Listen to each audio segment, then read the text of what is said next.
Bonjour mes frères et sœurs, après ce week-end un peu prolongé. Acte 28, verset 15. Les frères de Rome qui avaient reçu de nos nouvelles sont venus à notre rencontre jusqu'au forum d'Appius et aux trois tavernes. En les voyant, Paul a remercié Dieu et pris courage. La prévenance de ses frères en Christ de Rome a produit un encouragement opportun à Paul. Alors nous ne savons pas ce qui le décourageait ou pourquoi il avait besoin d'encouragement ou dans quel domaine il a besoin d'encouragement. En tous les cas, la prévenance de ses frères qui ont littéralement pris les devants, qui sont venus à la rencontre de l'apôtre,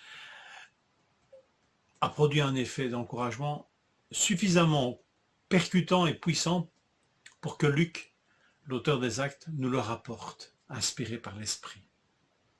L'apôtre n'est pas seul pourtant, il n'est pas livré à lui-même. Je ne vais pas chercher ici une explication de son découragement, mais c'est sans doute pas la complète solitude, parce qu'il était quand même accompagné par Luc, qui s'exprime en nous ici dans le texte, nous, donc Luc l'accompagnait, et on sait qu'au moins un autre chrétien accompagnait Paul, c'est un certain Aristarque, hein, dont on voit le nom, acte 27, verset 2, un chrétien de Macédoine.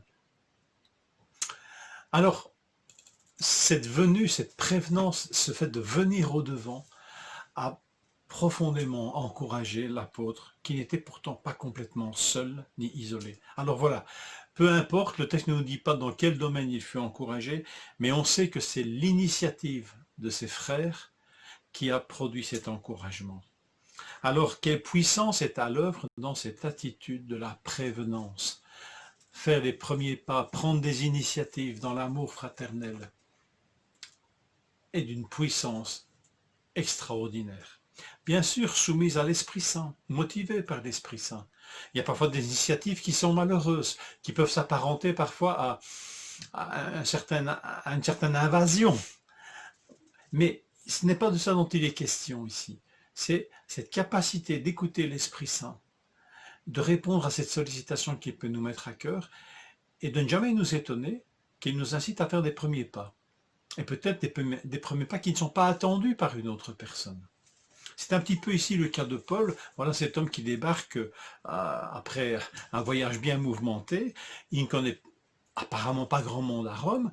Et voilà soudain que là où il n'attend rien, en termes d'accueil peut-être, le voilà accueilli, il nous est dit 7 jours avant, par des chrétiens qui le logent. Et puis voilà à nouveau accueilli par des chrétiens de Rome qui ont été prévenus en des temps où il n'y a pas encore Internet, où il n'y a pas encore les téléphones, les smartphones. Enfin, je ne vais pas vous faire une leçon d'histoire à dessous, mais ici, ils sont particulièrement, je trouve, performants dans leur communication pour accueillir un homme qui n'est pas très connu, ou en tous les cas qui est connu de réputation.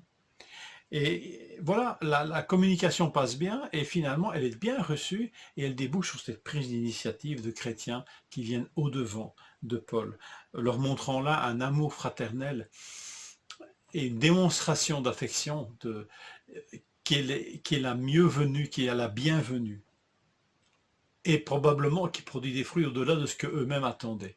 Dans ce sens, elle est désintéressée, cette initiative aussi. Alors voilà, soyons plus que jamais sensibles aux incitations que l'Esprit peut mettre dans nos cœurs en la matière.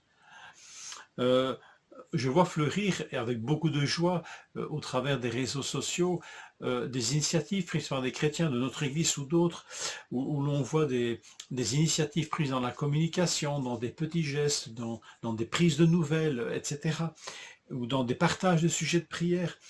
Eh bien, prolongeons cela, persévérons dans ce confinement nous a peut-être réappris. Alors, quand l'Esprit nous met à cœur un courrier, une visite, un mail, une invitation, une aide matérielle, quel que soit le domaine, eh bien, ne résistons pas à ces incitations et faisons, et posons l'acte, faisons le geste. Que le Seigneur nous conduise vraiment dans cela et de répondre à ces sollicitations.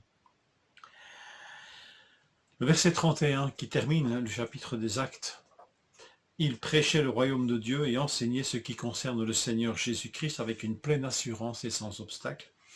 En fait, je viens de dire ce verset qui termine le livre des Actes, mais en fait, qu'il ne le termine pas, mais qu'il ouvre sur la suite. Le livre des Actes est en quelque sorte un livre sans fin, ou avec une fin ouverte. Et si nous n'avons plus à écrire un livre inspiré comme celui des Actes des Apôtres, l'œuvre de l'Esprit Saint continue au travers des disciples depuis cet instant. Paul a continué à annoncer la bonne nouvelle de Jésus-Christ et il en a été ainsi depuis une bonne vingtaine de siècles. Et nous continuons en quelque sorte l'histoire. Nous nous raccrochons à cette histoire. Que le Seigneur puisse nous faire prendre conscience que le livre des Actes continue au travers des disciples de Jésus-Christ d'aujourd'hui, dont vous êtes et dont je suis.